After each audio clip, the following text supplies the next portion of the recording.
Hey guys, today I'm gonna be reading some Disney princess bedtime stories. This book is... where are you from? Amazon? I think I got it off of Amazon. Oh yeah, and Rapunzel in this one, I'm reading the one where she's supposed to be camping out, and I don't know why they drew her with hair on the cover, because in the actual story she doesn't have her long hair. She has her hair when it's short, so that's I don't know why they do that, but it's whatever, I guess. Anyway, here are all the stories. I've read almost all of them by now. I just picked out a few that I thought other people would like. We're going to be reading that one, that one, and that one. Okay, we got Aurora, Rapunzel, and Ariel.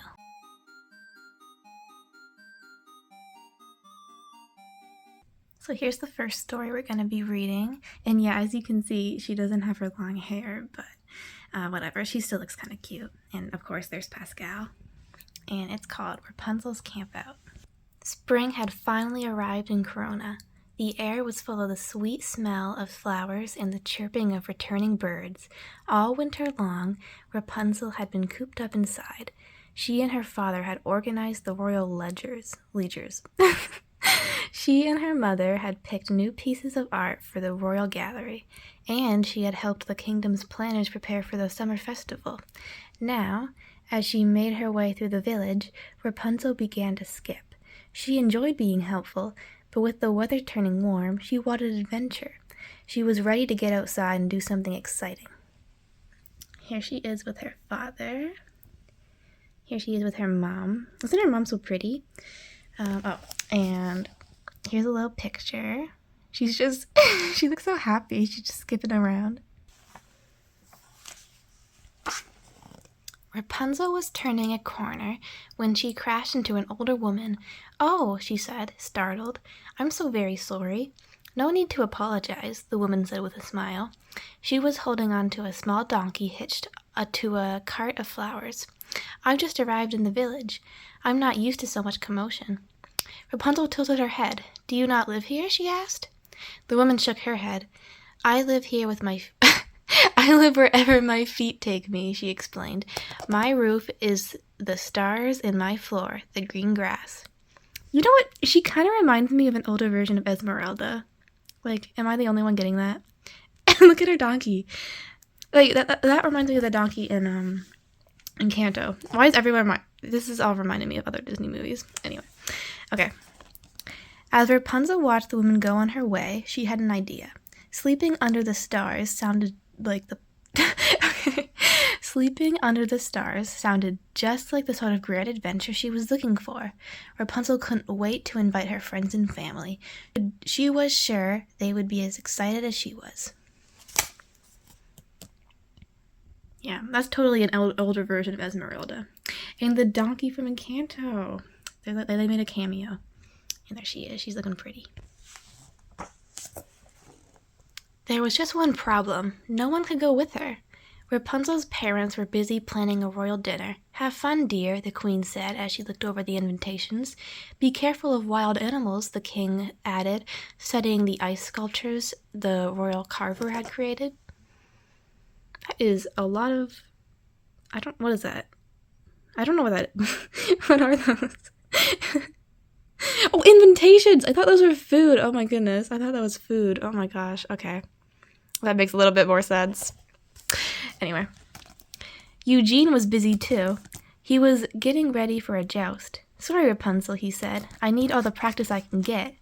Eugene let out a shout as his horse spooked and jumped to the side, nearly tossing him to the ground. Regaining control, he added, "But be on the lookout for bears. I hear they're hungry this time of year." Okay, I love how she's just talking to him when he's almost falling off his horse. Rapunzel sighed. At least she had her trusty friend Pascal to keep her company. We'll have a good time, just the two of us, right? Pascal blinked his big round eyes and flicked out his long tongue. Rapunzel took that as a yes. "Come on," she said. "Let's go get some food." Rapunzel and Pascal headed to the royal kitchen to pack a basket of food. Rapunzel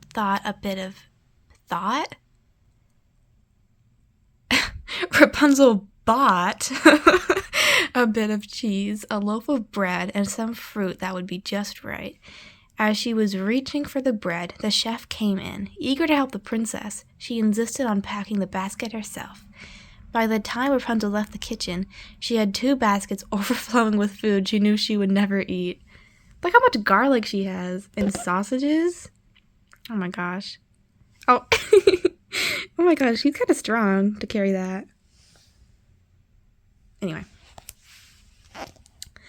Next, Rapunzel went to pack a small bag, but when she got to her room, she found her mother's maid putting away the laundry. Before she knew it, Rapunzel had 2 small bags and a trunk full of dresses.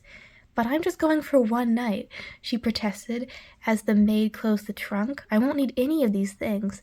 The maid just shook her head and ordered a valet to take everything downstairs.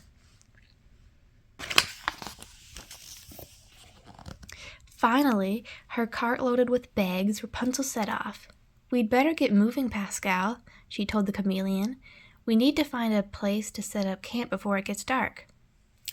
As Rapunzel drove the cart through the countryside, she swiveled her head left and right. At last, she came upon a large patch of clear ground beside a stream.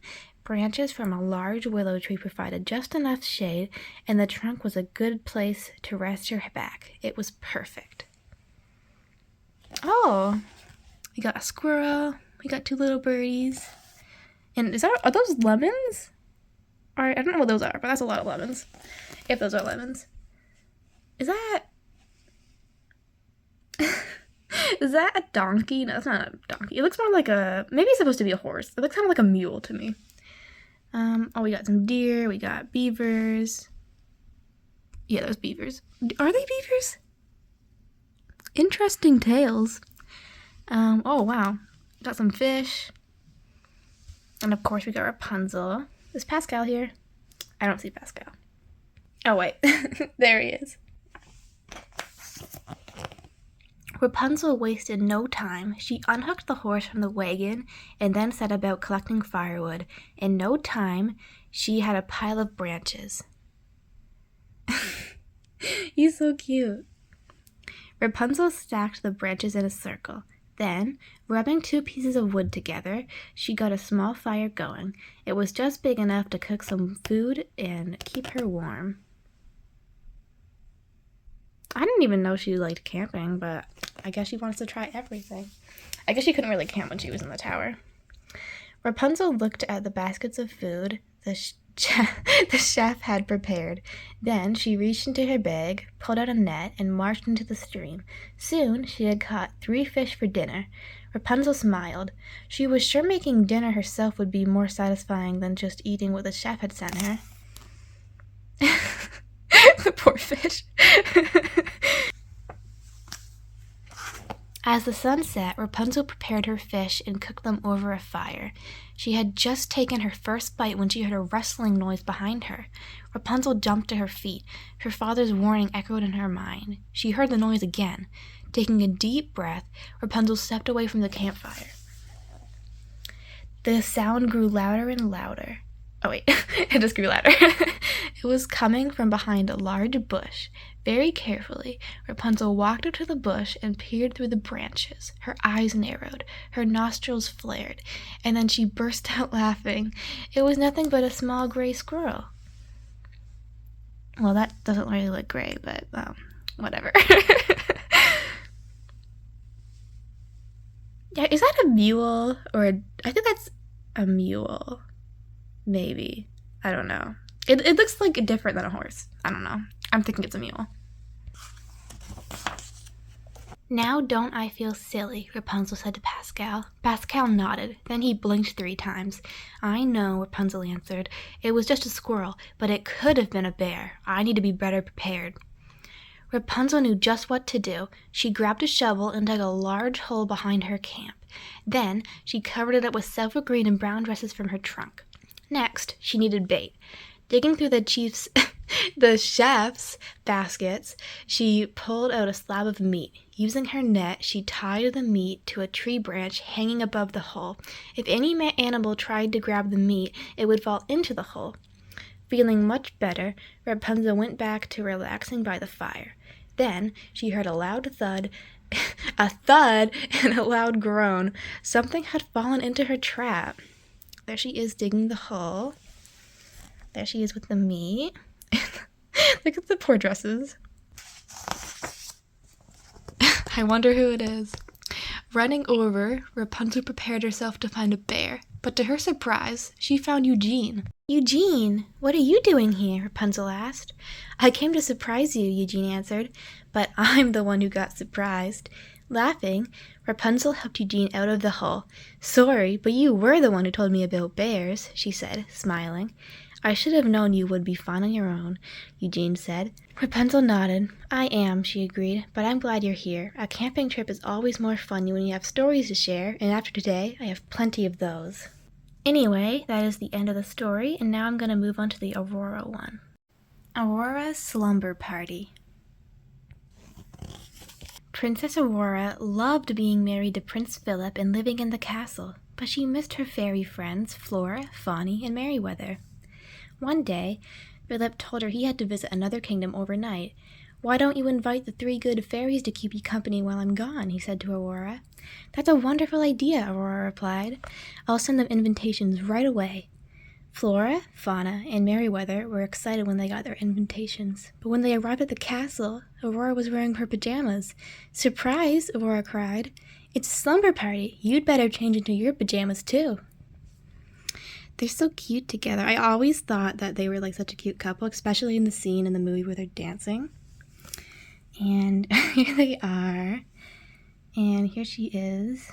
And yeah, it makes sense for her to miss them a lot because like they were basically her like three mothers basically because they raised her whole life. So yeah, I'd definitely be lonely if I was her and I would miss my my 3 mothers. The fairies quickly changed into their pajamas and then used their magic to fill the room with music. In no time at all, everyone was dancing. The party was off to a great start. Aurora took each fairy by the hand and whirled her left and right. As she twirled Fauna, Aurora's nightgown suddenly turned a lovely shade of blue. Oh no, that won't do at all, Flora said. She pointed her wand at Aurora and turned the nightgown pink. Not so fast, cried Merryweather, turning it blue again. Back and forth the nightgown went until finally it settled into its usual color. Here it is blue. Here she is dancing with them, and that one is pink. I think the blue looks really pretty on her, but I think she looks a bit too similar to Cinderella, so I have to prefer the pink just because it's more unique on her. Suddenly, Flora picked up a pillow and swung it at Merryweather. Merryweather ducked and grabbed a pillow of her own. Fauna and Aurora stopped dancing and watched the fairies' pillow fight. Then they looked at each other and grabbed their own pillows. Soon, the room was covered in feathers, and the friends were out of breath from laughing. All that fighting has made me hungry. Maybe we should go downstairs and make a snack, Merryweather suggested. She is like so tall compared to them. Like, they definitely have to look up when they want to meet her in the eye. In the kitchen, Merryweather made herself a triple-decker berry sandwich. It looked so good that the other fairies raced over to make their own. Soon, the kitchen was abuzz with activity, everybody making their own bedtime snack. Flora picked up her sandwich. As she bit into it, a dollop of cream flew across the room, right into Aurora's face. Oops, Flora said. I'm sorry, Princess. But Aurora wasn't upset. In fact, she was laughing. Slumber parties were all about having fun, and she was having a great time. How does that project, like, onto her, whatever, I don't know the physics, how that works. Let's read a story, Aurora suggested when she and the fairies went back upstairs. She and her friends gathered around the bed, and Flora read to them. Soon, the fairies began to grow sleepy. Flora set the book aside, and everyone went to sleep. Ooh, that's strawberries. That's very nice. Everyone, that is, except Flora. She was still too excited from the night. She tossed and turned, she flipped and flopped, and then she accidentally bonked Merryweather on the head. Merryweather woke up and rubbed her head. "Ouch!" she cried. "Why did you hit me?" "I didn't mean to," said Flora. "It's just that I can't fall asleep." "Well, now I can't sleep either," said Merryweather. All of their chatter woke up Fauna, who suggested they try counting sheep to fall asleep. Flora and Merryweather agreed that Fauna's suggestion was worth trying. They lay down again and began to count. 1, 2, 3, Flora counted. All of a sudden, her sheep turned blue. 12, 13, 14. Merryweather counted her blue sheep, but just when she had almost fallen asleep, Merryweather's sheep changed from blue to pink. "Blue!" she cried, and changed them back. "Pink!" Flora said, and the sheep changed color again. Soon the two fairies were sitting up having another argument, but this time they woke Fauna and Aurora. I like how they can just, change the color of sheep in each other's dreams. That doesn't sound right, but apparently that's just what happens when you're a fairy, I guess. Right. Aurora asked what was wrong, and the fairies told her about the pink and blue sheep. "Maybe there's a better way to fall asleep," Aurora said. She sat up and began to sing a lullaby to the fairies. As her sweet voice carried across the room, the good fairies closed their eyes. Soon they were all fast asleep, even Flora. Look at her go. I like how she can just wake up and then just instantly begin to sing. She doesn't even need a glass of water. And here are the fairies. "Ah, that's better," Aurora said. Then, humming the lullaby softly to herself, she pulled up the covers and went back to sleep. I always thought her design was so pretty. She's gorgeous. Anyway, that is the end of that story. Ariel's Nightlights. Princess Ariel loved living on land. For so long, she had watched the human world from a distance, but now she actually got to learn about it up close. One evening, Ariel and Prince Eric decided to eat dessert on their balcony. To Eric, it was a normal, beautiful night. Peaceful night. But for Ariel, nighttime on land was full of fascinating new sights. I want that cake. Is that Black Forest cake? I think so. And look at that cupcake. Oh, and I like how they drew her in her pink dress. Usually they, I've seen a few times they drew her in her turquoise dress, and that one's cute too, but I like her original pink dress more. "Nighttime is so different here than it is under the sea," Ariel told Eric. "What do you mean?" Eric asked. Ariel smiled. "Beneath the waves, the only lights we have are glowing jellyfish and the little bit of moonlight that seeps down from the surface," she explained. "But here on land, you have fire that you can use to light up the night."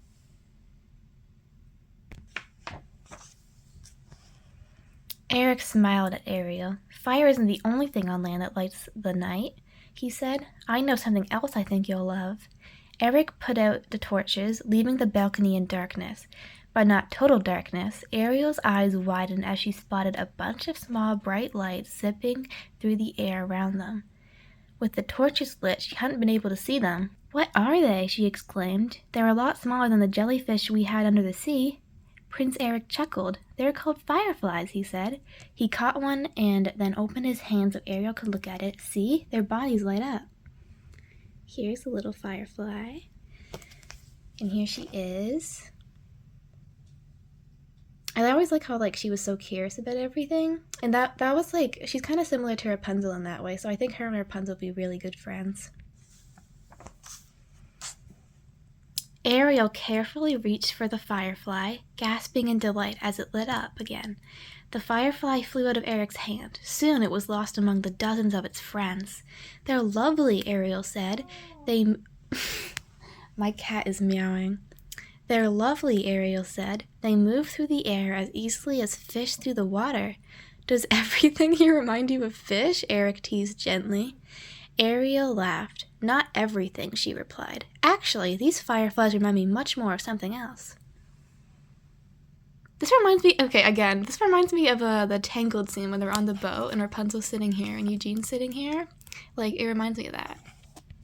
Ariel pointed upward. Countless of... Hello? Hi. Hi. What are you? Okay. Are we? Oh, hello. Are you gonna move? You just gonna sit there? You're kind of interrupting, dude. You thinking about going? Thank you. My cat. Oh my gosh. Would you stop that? Thank you. Okay. Why is he? Okay. Ariel pointed upwards. Countless tiny points of light twinkled far overhead. The stars, Eric guessed? Yes, Ariel said. Fireflies looked as if they could be tiny stars that have come to live on land, just like I did. Eric raised his eyebrows. I never thought of it that way. It's too bad there's so much light coming from the palace, Ariel said. It makes it hard to see all the stars. What do you mean? Eric said. There are plenty of stars out tonight. Not as many as I could see when I used to sneak up to the surface, Ariel told him. I suppose it's easier to see them out there because it's so much darker.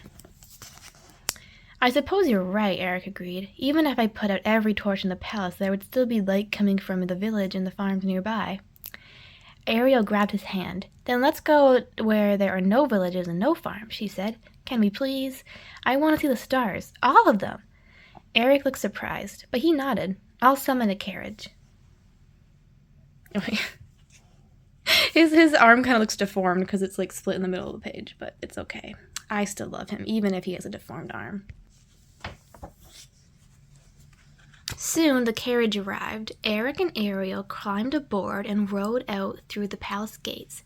Their carriage traveled through the village and along a windy path up to the rolling countryside. They passed several farms with animals sleeping in the fields.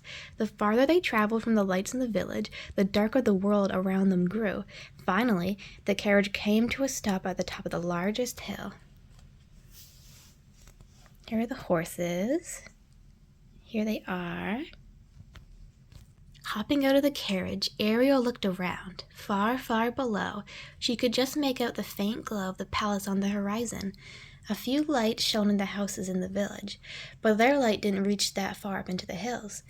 Ariel slowly turned slowly in circles, looking up at the night sky. It seemed there were even more stars to see here than when she had looked at the sky from the ocean.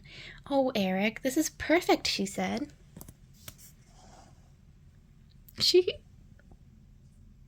I thought he was feeding them a carrot or something.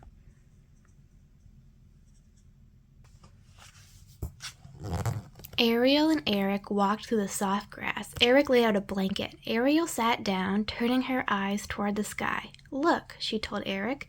Now we can see all the stars. Eric lay back, crossing his arms behind his head and taking in the view of the night sky. You are right, Ariel, he said. I've never seen so many stars. There were too many to count. Okay, now I'm getting reminded of like Aladdin with the carpet or whatever. Like I'm imagining them flying off. Like first I'm reminded of Rapunzel and now I'm being reminded of Aladdin. So what's next? Wait, those kind of look like palm trees. So what? That kind of reminds me of Lilo and Stitch, or Moana. Ariel gazed upward. It's nice to be able to look at the stars, she said. When I lived under the sea, I wasn't supposed to visit the surface, so I never really got to study the sky. Doesn't that group of stars over there look like a ship? It does, Eric said. And those stars could be a dog, and over there I think I can see a trident, just like the one your father carries. Ariel pointed at another set of stars. Those look like my friend Sebastian's, she said. Here's the dog, and the crab, trident, and the ship. Ariel and Eric laughed as they pointed out different shapes in the stars. Suddenly, one of the stars seemed to fall from the sky. Ariel gasped. Did you see that? She cried. That bright star there. It's moving. Look, there's another one. Those aren't stars, Eric told her. It must be a meteor shower. Wait. Wait. Here. Ariel watched the falling meteors. Meteors. I don't know. Meteors? They're beautiful, she said. I guess I was right after all. Eric looked over at her. You were right about what? Ariel smiled as the twinkling stars reflected in her eyes. The stars really do want to come down to land.